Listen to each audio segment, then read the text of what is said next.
Assalamualaikum warahmatullahi wabarakatuh. Nama saya Algi Nurfala, NPM 1919201033, mahasiswa Situs Banten PJK semester 4. Di sini saya akan menjelaskan tentang gaya mengajar pendidikan jasmani.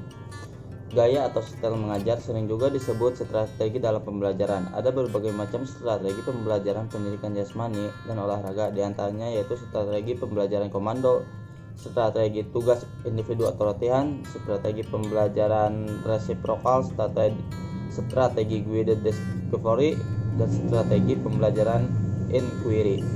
Yang pertama, strategi pembelajaran komando.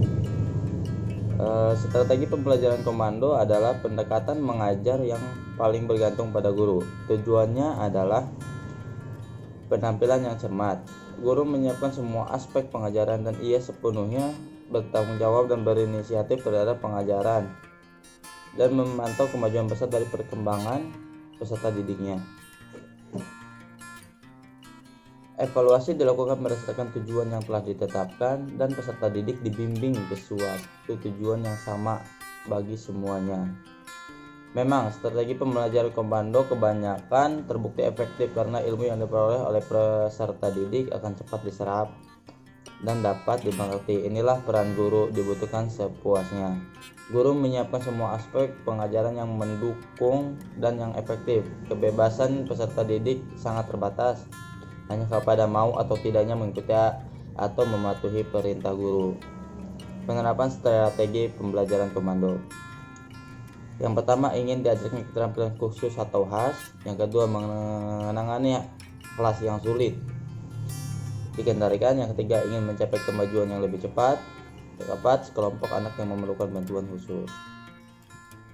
Selanjutnya, langkah-langkah mengenai prosedur strategi komando. Yang pertama, guru menyiapkan seperangkat kegiatan belajar mengajar yang pada umumnya berkenaan dengan bentuk, tempo, uratan, frekuensi, intensitas, penilaian, dan tujuan pembelajaran. Yang kedua, guru menetapkan bentuk aba-aba atau komando berupa verbal atau bentuk lainnya seperti tepuk tangan, peluit, bendera, dan sebagainya.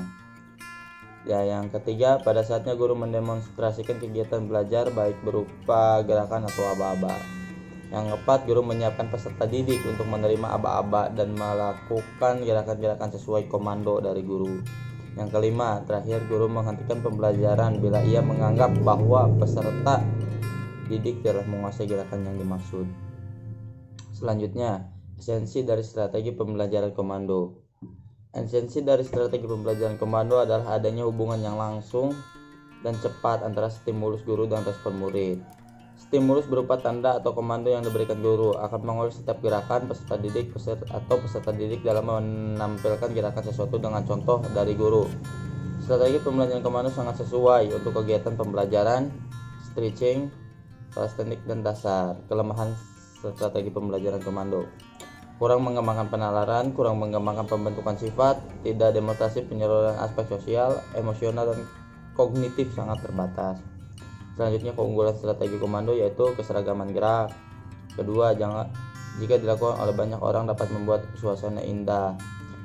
3. Mengembangkan perilaku disiplin. 4. Menghasilkan tingkat kegiatan yang tinggi. Sasaran strategi pembelajaran komando. Yang pertama, respon langsung terhadap petunjuk yang diberikan. Yang kedua, penampilan sama atau seragam. 3. Mengikuti model yang telah ditentukan. 4. Ketetapan dan kecermatan respon. 5. Meningkatkan semangat kelompok penggunaan waktu secara efisien. Strategi tugas atau individu latihan. Ini yang kedua ya. Dalam strategi pembelajaran, peserta didik diberikan waktu untuk melaksanakan tugas secara perorangan, sedangkan guru memberi umpan balik kepada semua peserta didik secara perorangan. Yang kedua, di sini guru bertanggung jawab menentukan tujuan pengajaran, memilih aktivitas, dan menetapkan alat urut kegiatan untuk mencapai tujuan pengajaran. Yang ketiga, strategi pembelajaran individu juga dikenal dalam istilah strategi pembelajaran latihan dan yang lain-lain. Ciri-ciri strategi tugas individu. Yang pertama, rumusan tujuan pemilihan aktivitas belajar dan urutan kegiatan belajar ditentukan oleh guru. Peserta didik hanya diberi kebebasan dalam menentukan tempo latihan. Selanjutnya, penerapan strategi tugas individu. Tugas diberikan secara lisan atau tulisan. Tugas lisan atau tulisan dibuat secara jelas dan singkat. peserta didik melakukan tugas dengan kemampuannya. Kelemahan strategi tugas individu yaitu kurang mengembangkan kreativitas, tugas yang kurang jelas dan terlalu panjang dapat menimbulkan lupa. Bagi sebagian anak dapat menghindari dan tugas yang sebenarnya. Peranan guru penjas dalam strategi tugas individu yaitu guru memberi kesempatan kepada peserta didik untuk bekerja sendiri, memberi balikan secara individual, mendekatkan interaksi kepada individu dan lain-lain. Selanjutnya yang ketiga, strategi belajar kelompok atau berpasangan resiprokal. Strategi pembelajaran resiprokal yaitu memberikan kesempatan kepada teman sebaya untuk memberikan umpan balik dan peranan ini mungkin. Kedua, peningkatan interaksi sosial antar teman sebaya. Yang ketiga, umpan balik secara langsung. Selanjutnya, sasaran strategi pembelajaran resiprokal yaitu memberi kesempatan untuk latihan berulang kali dengan seorang pengamat. Peserta didik menerima umpan balik langsung. Sebagai pengamat, sebagai peserta didik memperoleh pengetahuan penampilan tugas. Selanjutnya yang peranan peserta didik yaitu memberi dan menerima umpan balik, mengamati penampilan teman dan mengoreksi, menumbuhkan kesabaran dan toleransi, memberikan umpan balik. Peranan guru menjawab pertanyaan dari pengamat. Yang kedua, berkomunikasi dengan pengamat. Yang ketiga, memantau pelaksanaan pembelajaran.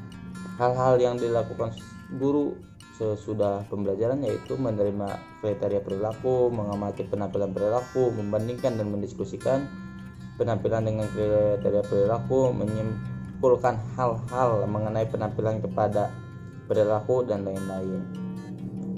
Hal-hal yang ditekankan kepada pengamat yaitu pengamat khusus berperilaku sesuai dengan kriteria perilaku pengamat. Yang kedua, pastikan bahwa pengamat memberikan umpan balik sesuai dengan kriteria perilaku. Oke, mungkin hanya itu yang bisa saya jelaskan atau sampaikan mengenai model pembelajaran penjas ya. Kurang lebihnya mohon maaf. Wassalamualaikum warahmatullahi wabarakatuh.